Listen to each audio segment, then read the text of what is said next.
பொன் ராதாகிருஷ்ணன், தமிழிசை சவுந்தரராஜன், நயினார் நாகேந்திரன் இவ்வளோ பெரிய டால் லீடர்ஸ் எல்லாம் பிஜேபியில் ஏற்கனவே நாடார் சமூகத்திலேருந்து இருக்காங்க.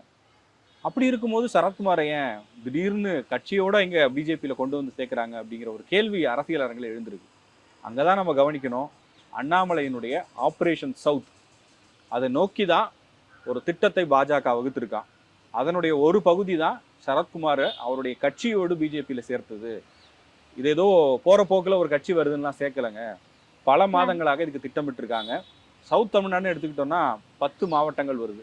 மதுரை, தேனி, திண்டுக்கல், திருநெல்வேலி, தென்காசி, விருதுநகர், சிவகங்கை உள்ளிட்ட 10 மாவட்டங்கள் வருது. இந்த 10 மாவட்டங்கள்ல இப்போதைக்கு செல்வாக்கா இருக்கிறதுனா ஆளுங்கட்சியான திமுக தான். அதற்கு அடுத்த இடம்னு ஒன்று இருக்குல்ல, அந்த இடத்துல இதுக்கு முன்னாடி அதிமுக இருந்தது. 2வது இடம் அப்படிங்கிறதுக்கு தான் இப்ப பெரிய போட்டியா இருக்கு. இந்த தேர்தலில் 2வது இடத்தையோ இல்ல ஓரிரு இடங்கள்ல வெற்றியையோ பதிவு செஞ்சா பெரிய சக்தியாக பாஜக தமிழ்நாட்டில் வளர்ந்து விட்டது அப்படிங்கிற பிம்பத்தை கட்டமைக்க முடியும்னு பிஜேபி நம்புது. இதுவரையும் கொங்கு பேஸ், கோயம்புத்தூர், திருப்பூர் இந்த மாதிரி பகுதிகள் சொல்லுவாங்க. தென் மாவட்டங்கள்னா கன்னியாகுமரியில மட்டும்தாங்க பிஜேபி பொன் ராதாகிருஷ்ணன் தான் ஜெயிப்பாரு, காந்தி ஏதோ ஒரு தொகுதியை ஜெயிச்சிட்டாரு அப்படிங்கிற விமர்சனம் இருக்கு இல்லையா. ஆனா மோடியினுடைய திட்டம் என்னவா இருக்கு அப்படின்னா, கொங்குல நீங்க ஸ்ட்ராங்கா இருக்கீங்க, அண்ணாமலை, வானதி சீனிவாசன் பல தலைவர்கள் அங்க உருவாக்கியாச்சு. இங்கிருந்து நாடார் சமூகத்திலிருந்து பல தலைவர்களை பாஜக உருவாக்கி இருந்தாலும் கன்னியாகுமரியை தவிர மற்ற இடங்கள்ல ஏன் வளர முடியல? இந்த முறை தென்காசி நம்பிக்கை அளிக்கக்கூடிய வகையில் இருக்கும் நம்புறாங்க. அதே நேரத்துல இந்த 10 மாவட்டங்களையும் குறி வச்சு அதற்கான வியூகங்களை வகுக்கணும் அப்படிங்கிறது தான் தேசிய பாஜக இங்க தமிழ்நாடு பாஜக கொடுத்துருக்கக்கூடிய டாஸ்கா இருக்கு. அதுக்கான ஒரு வேலை தான் சரத்குமாரை கொண்டு வந்திருக்கிறதுன்னு சொல்றாங்க. இது மட்டுமா காரணம்? வேறு சில தகவல்களும் இருக்கிறதா சொன்னீங்களே, அதையும் சொல்லுங்க. அதாவது 2024 வந்து பிஜேபி ஒவ்வொரு மூவையுமே ரொம்ப பிளான் பண்ணி பண்ணுறாங்கன்னு தான் சொல்லணும்.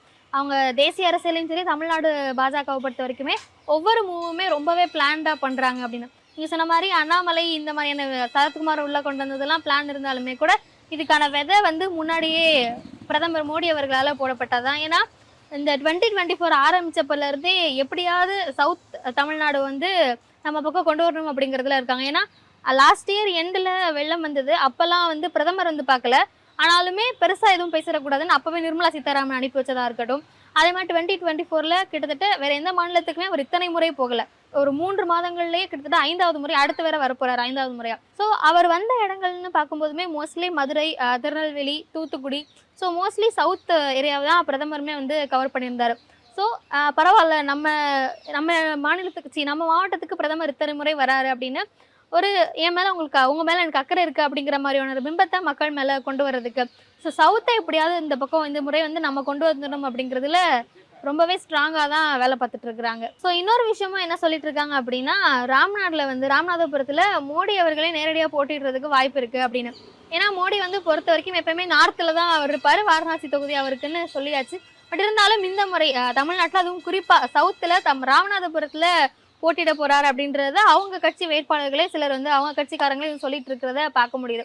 ஸோ ஓவராலாவே வந்து சவுத்துல குறிப்பா இருக்கக்கூடிய ஒரு 10 மாவட்டங்களை இந்த முறை எப்படியாவது கவர் பண்ணும் அப்படிங்கிறதுல தமிழ்நாடு பாஜக வந்து ரொம்பவே தீவிரமா செயல்பட்டு இருக்கிறாங்க. கூட்டணி அமைக்கிறதுலயும் அவங்களுக்கு அந்த ஒரு திட்டம் இருக்கு, கவனிச்சிங்களா?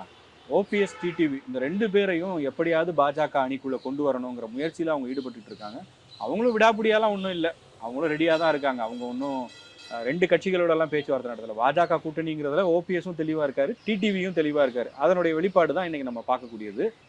பிஜேபியோட கணக்கு இதுல இன்னொரு வகையில நம்ம எப்படி புரிஞ்சுக்கலாம் அப்படின்னா, தென் மாவட்டங்கள்ல அதிமுக பலவீனமா இருக்கு அப்படிங்கிற ஒரு பார்வை முன்வைக்கப்படுவதற்கு காரணம் வந்து டிடிவி தினகரனும் ஓபிஎஸும் தனித்தனியா இருக்காங்க, அதிமுகவின் வாக்குகளை பிரிச்சிருவாங்க, அதனால இந்த முறை நிச்சயமாக தென் மாவட்டங்களில் அதிமுக தடுமாறும் அப்படிங்கிற பார்வை முன்வைக்கப்படுது. அதே நேரத்துல மதுரையில எடப்பாடி பழனிசாமி நடத்தின பிரம்மாண்ட பொதுக்கூட்டத்தை யாரும் மறந்துட முடியாது.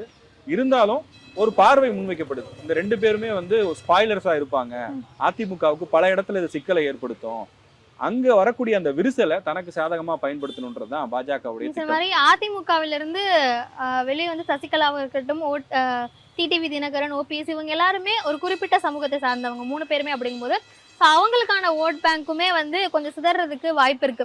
இன்னும் இவங்களுக்கு சீட்டு கொடுக்கல, அப்ப இவங்களுக்கு யார் சீட்டு கொடுக்குறா அப்படின்ற மாதிரியான ஒரு இது இருக்கு. ஸோ அதிமுகவோட இந்த ஓட் பேங்க் ஸ்பிளிட் ஆனதை தனக்கு சாதகமாக பயன்படுத்திக்கணும் அப்படிங்கிறதுல பாஜக ரொம்பவே தீவிரமாக இருக்காங்க. ஸோ எந்தெந்த இடத்துலலாம் ஏடிஎம்கே ஸ்ட்ராங்காக இருந்தாங்க, இப்போ அந்த ஓட் பேங்க் ஸ்பிளிட் ஆயிடுச்சு.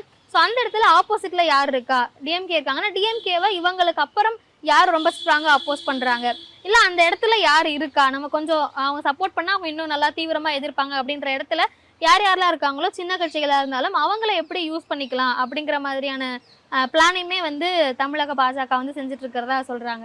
அதிமுகவை ஒரு பக்கம் அவங்களுடைய பலம் பலவீனத்தை வச்சு பிஜேபி ஒரு பிளான் பண்ணுது அப்படின்னா, இன்னொரு பக்கம் அவங்களுக்கு ஏன் வந்து தென் மாவட்டங்கள் மேல இவ்வளவு தூரம் அதிகமான பார்வையும் ஒரு டார்கெட்டும் இருக்கு அப்படின்னா, கனிமொழி வந்து தூத்துக்குடியில ஸ்ட்ராங்கான ஒரு வேட்பாளரா மாறி இருக்காங்க.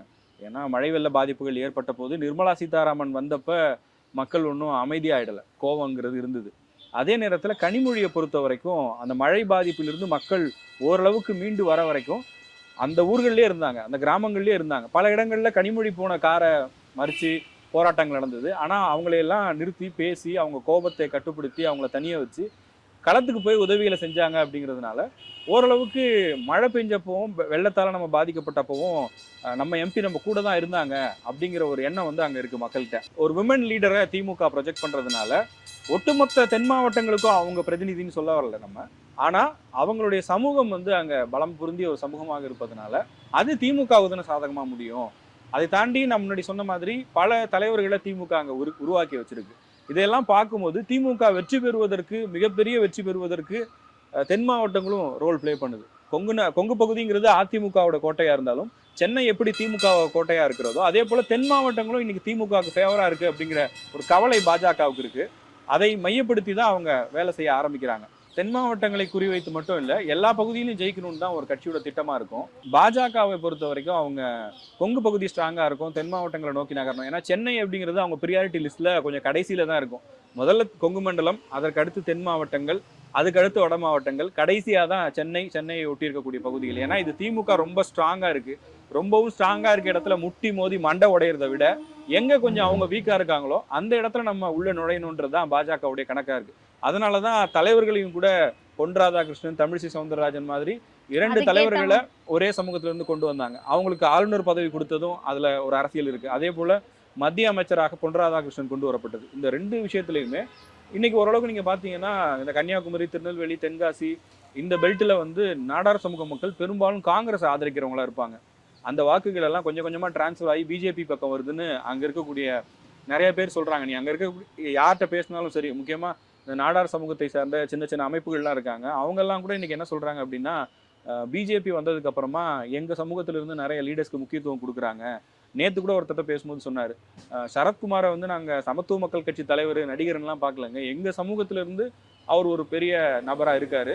பிஜேபியில போய் அவர் ஒரு ராஜ்யசபா உறுப்பினராகவோ இல்ல மத்திய அமைச்சரா வராருன்னா அந்த ஏரியால எங்க ஆளுங்களுக்கு ஏதாவது ஒரு உதவி பண்ணுவார்ல, அவங்க தானே அங்க கூப்பிட்டு மதிச்சு பதவி கொடுக்குறாங்க அப்படிங்கிற அந்த எண்ணம் இருக்குல்ல, அதுதான் பிஜேபி கல்டிவேட் பண்றாங்க. இன்னைக்கு தமிழ்நாட்டை பொறுத்த வரைக்கும் மத ரீதியா அரசியல் பண்ண முடியாதுங்கிறதுனால ஜாதியை மையப்படுத்தி அதற்கான வியூகங்களை அவங்க வகுக்கிறாங்க. மோஸ்ட்லி எல்லா கட்சி தலைவர்களுமே இது டைரக்டாவே பேசுவாங்க. தேவர் சமுதாயம் அப்படின்னு வரும்பொழுது அவங்களுடைய அந்த குரு பூஜைக்கு போறதா இருக்கட்டும், அங்க மாலை அணிவிக்கிறது, ஒரு ஃபுல் ப்ரொடெக்ஷனோட போவாங்க. ஜெயலலிதா அம்மையார் போயிருக்கிறாங்க. ஸோ அந்த மாதிரி சமீபத்தில் அண்ணாமலை பேசும்போது கூட, இப்போ முத்துராமலிங்க தேவருக்கு அடுத்து நான் வணங்கக்கூடிய மதிக்கக்கூடியவர்னா அது வந்து மோடி அவர்கள் தான் அப்படின்னு சொல்லியிருப்பாரு. ஸோ அந்த மக்களினுடைய, அந்த சமூகத்தினுடைய மக்கள் அவங்களுடைய வாக்கை எப்படி தனக்கு சாதகமாக பயன்படுத்திக்கிறது அப்படிங்கிறது ஒன்று இருக்குது. இதில் இன்னொன்று என்ன அப்படின்னா, போன எலெக்ஷனில் எல்லாரும் ஒன்றா நின்றுட்டு இருந்தாங்க. தேமுதிக, பாமக, அதிமுக, பாஜக இவங்க எல்லாரும் ஒன்றா இருந்துமே கூட இந்த இடங்கள்லாம் அவங்க பெருசாக வந்து ஜெயிக்க முடியல. திமுக தான் வந்து ஜெயிச்சாங்க. ஸோ இப்போ இப்போ வந்து பாஜக தனியாக நிற்க போகிறாங்க. இன்னும் ஒரு சில கட்சிகள் வேணால் பாமக வரலாம், மித்தபடி எல்லாருமே கொஞ்சம் சின்ன சின்ன கட்சிகள் அப்படிங்கும்போது ஸோ இது ஆப்வியஸ்லி டிஎம்கேக்கு தான் ப்ளஸ் பாயிண்ட்டாக அமைகிறதுக்கு வாய்ப்பு இருக்குது. ஏன்னா ஏற்கனவே இந்த பகுதிகளெலாம் ஸ்ட்ராங்காக இருக்காங்க. இது நம்ம தூத்துக்குடியில் கனிமொழி ஸ்ட்ராங்காக இருக்காங்க. மதுரை அப்படின்னாலே திமுக கூட்டணி கட்சினா கம்யூனிஸ்ட் இருக்காங்க. ஸோ இதை தாண்டி இவங்க எந்த அளவுக்கு அதில் வந்து ரெப்ரசென்ட் பண்ணுவாங்க அப்படிங்கிறது ஒரு மிகப்பெரிய கேள்விக்குறி தான். இது ஆக்சுவலாக இவங்களோட ஓட் பேங்க் இன்னமும் ஸ்பிளிட் ஆகிருக்கு. அது டிஎம்கேக்கு தான் ப்ளஸ் பாயிண்ட் அமைகிறதுக்கு வாய்ப்பு இருக்குது. இன்னொன்று, அண்ணாமலையினுடைய எண் மண் எண் மக்கள் யாத்திரையுமே அவர் மோஸ்ட்லி ஃபோக்கஸ் பண்ணது நார்த் ரீஜியனை தான் அதிகமாக ஃபோக்கஸ் பண்ணியிருந்தாரு அப்படின்லாம் பார்க்க முடியுது. ஸோ இது ஒன்று. அதே மாதிரி திமுக ரொம்ப பலமாக இருக்கிறது.